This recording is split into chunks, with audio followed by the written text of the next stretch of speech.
यमदेव, आपने मुझे जो वरदान दिए वो आपकी कृपा थी मुझ पर, किंतु एक कृपा और कर दीजिए मुझ पर। मुझे यहाँ से लौटने के लिए मत कहिए, क्योंकि अब मेरे लौटने का कोई कारण भी शेष नहीं है। बस एक अपने सास ससुर की चिंता थी मुझे, अब वो भी दूर हो गई। इसीलिए अब मुझे मेरे पति, मेरे स्वामी से विलग कोई नहीं कर सकता। वो जहाँ जाएंगे मैं भी वहीं जाऊंगी। नियति व्यक्ति से बड़ी होती है पुत्री। यदि मैं तुम्हें तुम्हारे सत्यवान के प्राण लौटा सकता तो अवश्य लौटाता, किंतु हम भी कुछ नियमों से बंधे हैं और सृष्टि का ये नियम कोई भंग नहीं कर सकता, न मैं न तुम। तो ये व्यर्थ का प्रयास मत करो। धर्मराज, मेरी विनती है आपसे, मुझे मेरे धर्म से भटकने के लिए मत कहिए। आप अपने धर्म का पालन करिए और मुझे मेरे धर्म पर चलने दीजिए। धर्म में तुम्हारी आस्था अनुपम है। मांगो पुत्री, अपने पति के प्राण के सिवाय कोई तीसरा वरदान मांगो।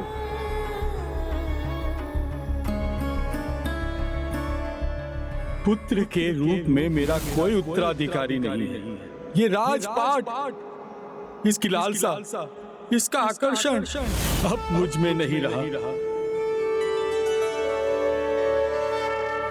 हे यमराज, मेरे पिता को भी बस एक ही दुख है कि उनका कोई पुत्र नहीं। तो मुझे ये वरदान दीजिए कि मेरे माता पिता को एक प्रतापी पुत्र हो, उन्हें एक पुत्र की प्राप्ति हो जो उनका वंश आगे बढ़ा सके।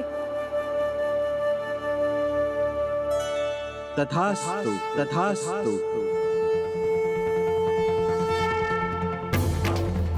अब तो तुम्हें वापस जाना स्वीकार होगा। नहीं यमदेव, ये वरदान पाकर तो मैं पिता पर से भी निश्चित हो गई। मेरे लौटने का जो कारण शेष है वो भी तो आपने मिटा दिया। यदि यही इच्छा है तुम्हारी तो इसे भी पूर्ण कर लो पुत्री। किंतु अब मैं ब्रह्मलोक को पार करूंगा, जहां प्रभु ब्रह्मदेव की आज्ञा के बिना कोई भी प्रवेश नहीं कर सकता। इसीलिए अब आगे से मुझे तुम्हारी चिंता करने की कोई आवश्यकता नहीं है, क्योंकि तुम कितने भी प्रयास कर लो तनिक भी आगे नहीं बढ़ सकोगी।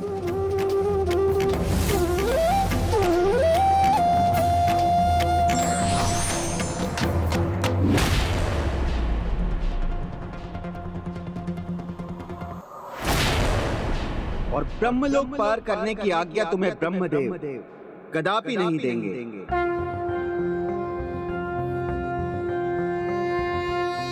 ओम ब्रह्मदेवाय नमः।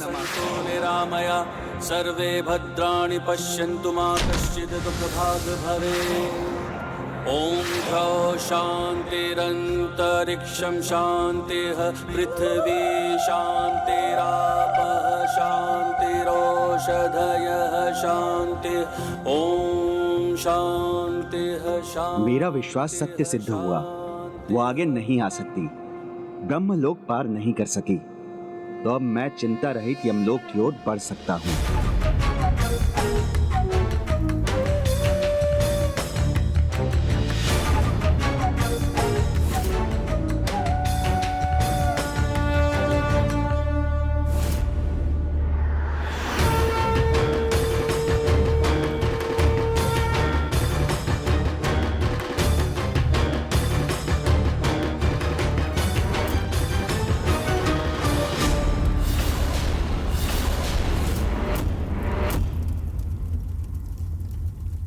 आश्चर्य, तुम यहाँ तक कैसे पहुँच गई? ब्रह्मदेव की आज्ञा और उनके आशीर्वाद से। हे ब्रह्मदेव, मैंने ये सुना था कि जो सच्चे मन से पति धर्म का पालन करते हैं उन्हें उनके जीवन में ही मोक्ष प्राप्ति का अनुभव हो जाता है। यदि ये सत्य है तो मुझे आज्ञा दीजिए, मुझे आशीर्वाद दीजिए प्रभु कि मैं मेरे पति के प्राणों के साथ यमलोक जा सकूं। मुझे आज्ञा दीजिए, मुझे आशीर्वाद दीजिए प्रभु कि मैं मेरे पति के प्राणों के साथ यमलोक जा सकूं।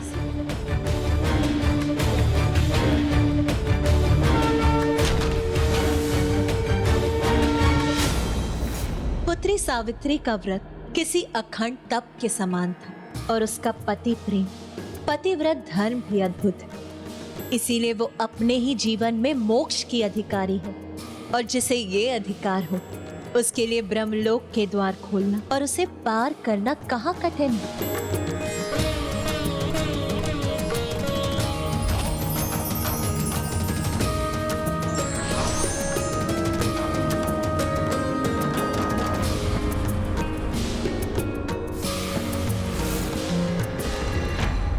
देवी तुम अद्भुत हो, बाधाओं को पार करने की अद्वितीय क्षमता है तुम में।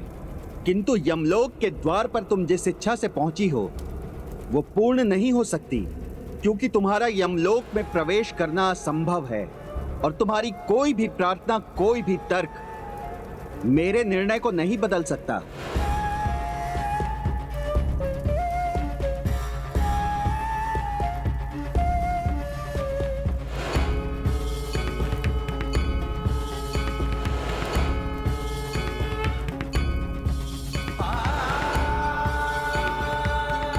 इसलिए अब तुम लौट जाओ, क्योंकि तुम्हारे यहाँ खड़े रहने का कोई लाभ नहीं है। नहीं यमदेव, मैं नहीं जाऊंगी।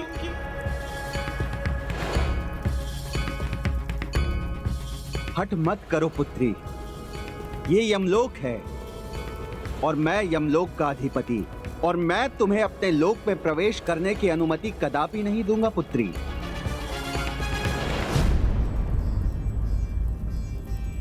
पुत्री, आपने मुझे पुत्री कहकर पुकारा, तो फिर आप मेरे धर्म पिता हुए। और कोई भी पिता अपनी पुत्री को किसी भी अवस्था में अपनी पुत्री को अपने निवास पर आने से नहीं रोक सकते। तुम्हारी बुद्धि और मधुर वचनों की जितनी भी प्रशंसा करूं कम है। तुमने तो मेरा हृदय जीत लिया, मेरे भीतर पिता की भावना जगा दी। तुमने पुत्री बहुत दुविधा में डाल दिया है मुझे, किंतु धर्मराज अपने धर्म से कभी भी विमुख नहीं होते।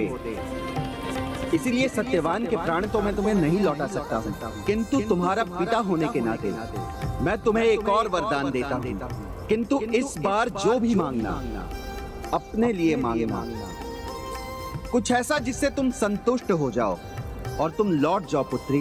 मैं आपको वचन देती हूँ, यदि मैं आपसे अपना मन चाहा वरदान पा लूंगी तो मैं अभी यहाँ से लौट जाऊंगी। तो अवश्य मांग लो, अपने पति के प्राण छोड़कर कुछ भी मांग लो। उचित है धर्म पिता, तो फिर आप अपनी इस पुत्री को आशीर्वाद दीजिए कि बल और पराक्रम से परिपूर्ण मेरे 100 कुलदीपक पुत्र हों, मेरे 100 कुलदीपक पुत्र हों।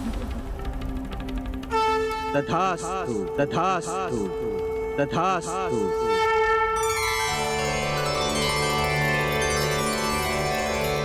इस वरदान के लिए आपको कोटि कोटि धन्यवाद धर्म पिता। अब तो तुम प्रसन्न हो पुत्री, अब तो तुम लौट सकती हो। क्या हुआ पुत्री, तुमने तो वचन दिया था ना, मन चाहा वरदान पाओगी तो तुम लौट जाओगी। तो अब विलंब मत करो, लौट जाओ, क्योंकि यहाँ रहने का कोई लाभ नहीं होगा। नारायण नारायण नारायण नारायण। प्रणाम देवर्षि नारद। धर्मराज, आपने पुत्री को मनचाहा वरदान दे के उसे तो धन्य कर दिया, किंतु आपको इस बात का तो ज्ञात होगा ही कि एक पिता जब अपनी पुत्री को कुछ देता है उसे वापस नहीं लेता। इसीलिए एक धर्म पिता होने के नाते आपने जो वरदान उसे दिया है उसे फलीभूत होने का एक अवसर भी तो दीजिए, अन्यथा संसार आपके धर्म और न्याय पे शंका करेगा। धर्मराज, एक नारी बिना पति के मां कैसे बन सकती है? धर्मराज,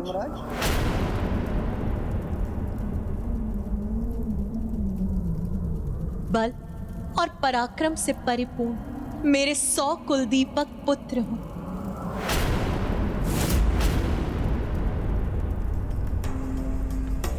हे धर्म पिताश्री, अपने धर्म का पालन करते हुए अपने वरदान का न्याय कीजिए। मेरे पति परमेश्वर को जीवन दान दीजिए, उनके प्राण लौटा दीजिए।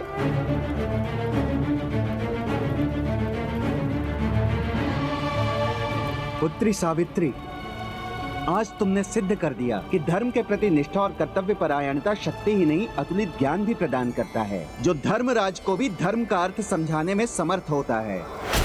आज मैं ये समझ गया कि कर्म और भाग्य के अनुसार प्राण लेना मेरा कर्तव्य है। अपने पति के प्राण के लिए यमराज का भी सामना करने में तनिक भी संकोच न करना, ये एक पति धर्म परायणा स्त्री का कर्तव्य है। और जो भी नारी ऐसी श्रद्धा, विश्वास और प्रेम से अपने कर्तव्य पर अडिग रहेगी, उसे तो धर्म के अनुसार उसका फल मिलना ही चाहिए। मैं तुम्हें तुम्हारे पति के प्राण लौटाने के लिए तैयार हूँ।